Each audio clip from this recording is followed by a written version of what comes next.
been Facebook friends for like 2 years now, and we one day just were having a discussion about coconut flour, and we weren't sure how it worked, and we wanted to use it, but we did research online, and we certainly couldn't find any sort of real direction to go. There were some recipes using it, but we didn't really understand how it worked, and that bothered us.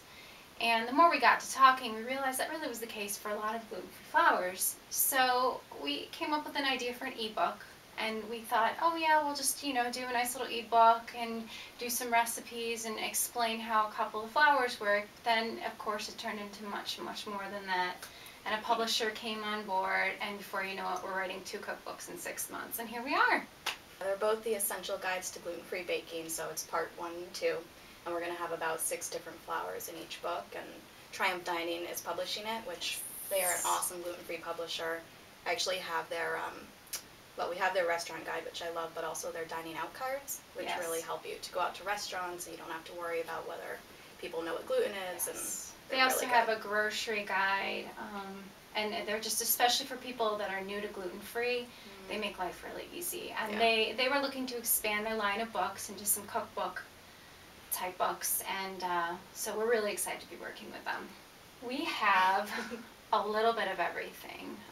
We've got everything from yeast breads to breads without yeast to breads without eggs. We've got cookies, we've got vanilla wafers, Pop-Tarts, souffles. I mean, really anything that you could think of. We wanted to cover all of the favorites, the things that people miss the most. Pita bread, naan, a lot of those types of things. We've got a little of everything.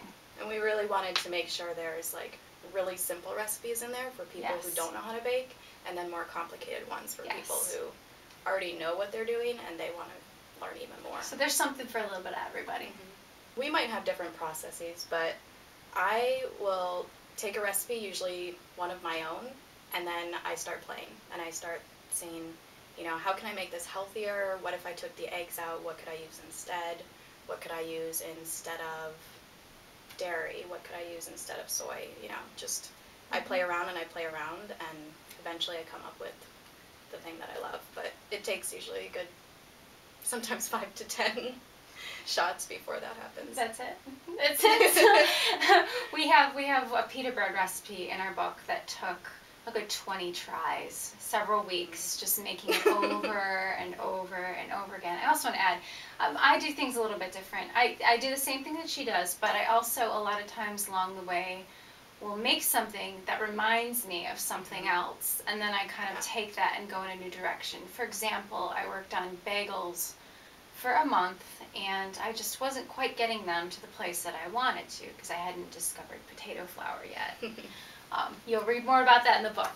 But the bagels tasted like challah bread to me.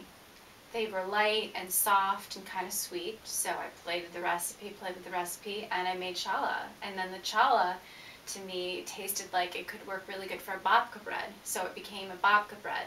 And that's just how a lot of the recipes work. With gluten-free, you just kind of have to feel your way around and see how everything works, and if it's doing something that you really like, you accent that and you make what you want out of it. And once you understand how the flours work, you can take complete control of making things however you want to, which is really cool. And we're hoping to teach you how to do that in these books. Yeah, for me, the hardest ones, I would say, my molasses raisin cookies. I don't know if you remember those. I think I spent 2 weeks on those, and then I finally learned how to do that, but they shouldn't have been that hard. But the yeast breads, for me, the yeast bread and figuring out how to do that and make it egg-free, that was really hard. Yeah, same here. The specialty breads, people have a very specific texture and taste and flavor that they remember. And we're working with 12 different flours here, so we're trying to recreate that. And you can go in so many different directions. So I'd say, like I mentioned, the pita bread was a beast. That one made me a little bit crazy, but it was so exciting when it finally puffed up and was beautiful in the oven. Another one is the puff pastry, for obvious reasons. The cookies, for me, were a little bit easier. A lot of these recipes, it's a matter of understanding how that bake good, what works. Like once you understand what eggs do for cookies, and once you understand what oil does for cookies and the different things, then you can totally control it, and it really becomes quite easy. Once you understand those little things, you can just do it, and you don't have to wonder as much, what's going to happen when I put it in the oven this time, which is really cool. And that's what you were learning through the cookies, and now she can make any cookie. Well, that's one of the great things, is that when we started this, Brittany really knew a lot more than I did, and I was learning as we went along. So. Well, me too. Me too. Yeah, we but both you started out ahead of me, though.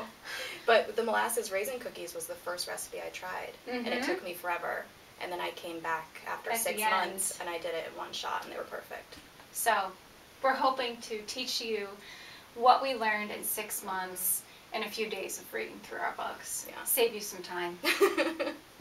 Well, my 2 favorite recipes are things that you roll out and fill and stuff. So like that would be my cinnamon rolls. I spent a lot of time on those, and I think that they're pretty wonderful. They're just really soft and fluffy and moist, and I take them to holidays with my regular family, not even gluten-free, and they devour them. So that's probably one of my favorites. And the other one was one of the latest recipes that I developed, which was the babka bread. Same idea, roll it out, stuff it up. I like things that are visually beautiful and fancy looking. So those are my favorite recipes. Yeah, and I'm the opposite. I don't like to roll anything out. I want things to be so easy. So my flatbread, it's Italian style flatbread. Everyone loves that one. It's so good, and you can use it for sandwich bread. You can use it like, what do you call those? Like just like little sticks. Oh, like breadsticks. Breadsticks. Yeah. And it's really easy to make. You just stir a couple things together.